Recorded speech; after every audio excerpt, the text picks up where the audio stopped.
Fighting for freedom, liberty, and the restoration of the Constitution. The Patrick Riggins Show. Call in now at 865-243-8255. That's 243-TALK. And now your host, Patrick Riggins.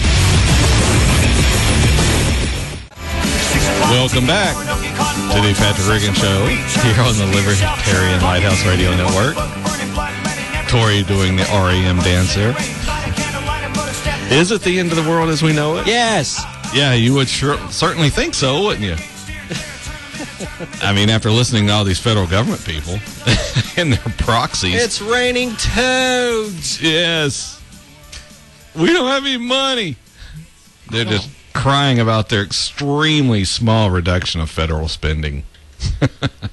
I don't have any money. Exactly. That's exactly. And I've got something to do with that here later on in the show, a little story they have about how we're having to cut back more than actually the federal government. But right now, what I'd like to ask you, do you stop to think about how ridiculous these people are being when it comes to this sequester? How petty and immature they are? You know, we don't have the money. What is so hard to understand about that? Look at the numbers. Nothing more, just the hard, cold numbers. If you're taking in, let's say, 2, and you are spending 5, that's not sustainable. It's that simple. I don't care what you call it, how you want to spend it or spin it. 2 is not greater than 5. If we're taking in less than we're spending, we have a problem.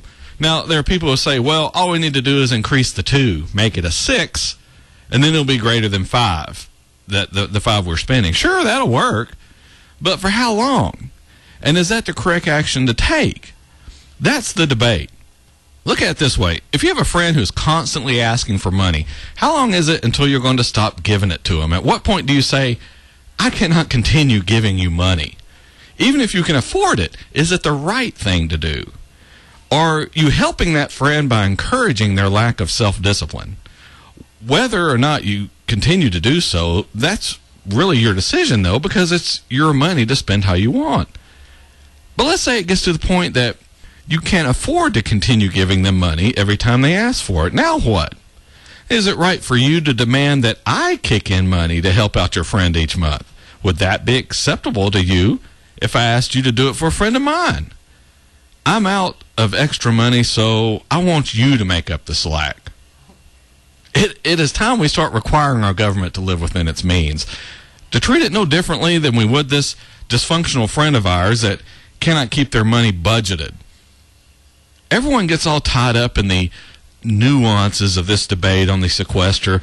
Can the Republicans trade this or that to get something they want? Will the president be considered defeated if he agrees to this demand? It's all about winning. It isn't about doing what is right. It isn't about making our economy stronger. It is all about one side or the other winning. That's all it is. That's why I tell you, neither party cares about you. Neither one. I don't care what they're saying. I don't care what kind of advertisements they run. Look at their actions. Their actions demonstrate they don't care. All they are trying to do is make the other side look bad. Whether or not it's good for us, the citizens, well, that's irrelevant. If it works out that way, well, that's good. But if it doesn't, who cares? We beat the other side, and that's what's important. That's why I tell you, you need to join the Libertarian Party. Get the government completely out of our daily lives. We don't need it. You don't need it. Despite what you might think, you really don't need the federal government meddling in your life. And to be honest, that's the dirty little secret about all this sequester BS. All this fighting, all this pointing the finger and blaming the other side. Did you ever wonder why the federal government gets into such a lather about all this? Why there's so much shrieking and screaming? It's because the dirty little secret is the federal government is afraid the citizens of this nation are going to figure out that we don't need it. That's why those people in Washington, D.C. are so scared. That's why they lash out at everyone talking about cutting spending. They're like a cornered animal. They're scared and they see no other way out, so they're going to fight, and they don't care who they're going to hurt. Just look at all these federal unions, all these contractors, all these people who have been living off the government. They are no better than people living in government housing, receiving government handouts. Their easy money train is starting to derail, and they don't want it to end. They enjoy living off your tax money. Making a living working for the government is easy, much easier than in the private sector. When that easy life starts coming to an end, they start squealing like a stuck pig.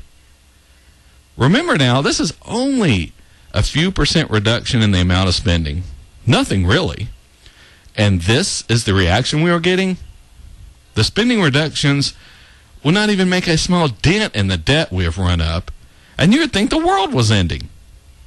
What is going to happen when we have to make the reductions necessary to ensure our economy stays afloat, our country stays solvent? That will be much more than we are reducing now. These people will be jumping out of windows, all because they don't want to work hard. There's not anyone working in government who couldn't transfer their experience into the private sector. But they don't want to have to do that, because it would mean being accountable. It would mean having to please a boss or a customer, and they don't want to have to do that. As I just said, the overriding theme is the concern is that the gravy train is over, and that the American people are waking up to the realization that the federal government is almost a useless entity. What it has become is a behemoth sucking up money and resources from our country and giving hardly anything in return. That is what is scaring the federal government to death. They are worried that the population of this country is slowly figuring out that we don't need it. They don't need everything this government is doing. That's why the president's trying to shut down things that the public sees, shut down things that people want to use, parks and airports. The feds are doing that instead of firing employees and shutting down all these agencies that we don't need. No one would notice that. Thus, no one would care. And that would play into the fears I just mentioned, that of people realizing, hey, I don't need the federal government. People would start asking, why am I paying for all this? I'm not using it, so why am I having to pay for it? By shutting down popular parks and other services that are frequently used, they're hoping people will demand the government get the money it so fervently craves but doesn't really need. Look at it this way. There is no federal state. Well, other than Washington, D.C. and some territories outside the 50 states, which we shouldn't have anyway. We should have the states, and that's it. If they aren't a state, then we shouldn't be bothering with them. As I was saying, though, there is no federal state. There are 50 individual United States, but there is no federal state. So anything going on within each individual state, could that not be handled by that individual state? There is no need for the government to be the federal government to be sticking its nose into it. Why do we need the federal government doing something a state could do, or providing a service within a state when that particular state should be handling it? Frequently, the federal government is providing a redundant service in a state that is already providing it. Why? This is what worries the federal government. They are scared a lot of people are going to wake up to what is going on. Fortunately, thanks to a lot of people, and in no small part, this radio show and the network on which it runs, the citizens are starting to do that very thing. They're starting to take control of what is going on within their state and telling the federal government to butt out. You saw it in this recent election with some state marijuana laws. And with the recent actions by the feds to restrict guns, state gun laws are being strengthened, and the federal laws are effectively being ignored or nullified.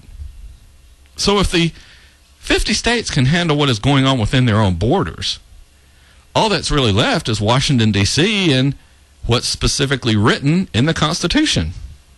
And you don't need $3 trillion to do that. This brings on the cries of all the government knows best people, though. All the people who don't trust their fellow citizens to make decisions for themselves. These people lust after a central government, central and total control of a population. You can see their true colors when, for example, some governments or governor's state suffers a catastrophe and they go running to Washington for our tax money to fund the cleanup. For example, Governor Chris Christie. We profiled him and his hypocrisy, his give me that federal money right now attitude on this very show a few months ago. If you want to hear that after the show today, shoot over to our YouTube channel at youtube.com/Patrick Riggins Show. You can scroll through all of our past shows and hear how those supposedly conservative Republican golden boys, Chris Christie, Paul Ryan, and most recently Marco Rubio, they're all big government people. They don't think government should be doing the things the liberals have it doing or want it doing. But these so-called conservatives certainly want government sticking its nose into your business in a way they agree with. Every problem doesn't disappear through the workings of the free market alone. I would love to say if we just went on the gold standard, it would all be settled. Yeah, laugh it up there, Mr. Ryan. We're all just a bunch of dumb cattle who don't know how to run our own lives without the government. Yeah, I bet if you're a Republican, you didn't know he made that quote late last year. Paul Ryan, the budget guru, the cut-spending maverick. Turns out he is just like all the rest of them. But that quote, too, is on one of the past shows there on YouTube.com. All right, we're up on the bottom of the hour break here on the Patrick Riggins Show. When we come back, we'll talk a little bit more about the sky falling because of the sequester. Will we be here? Will the power still be on after the commercials? We'll find out here on the Patrick Riggins Show.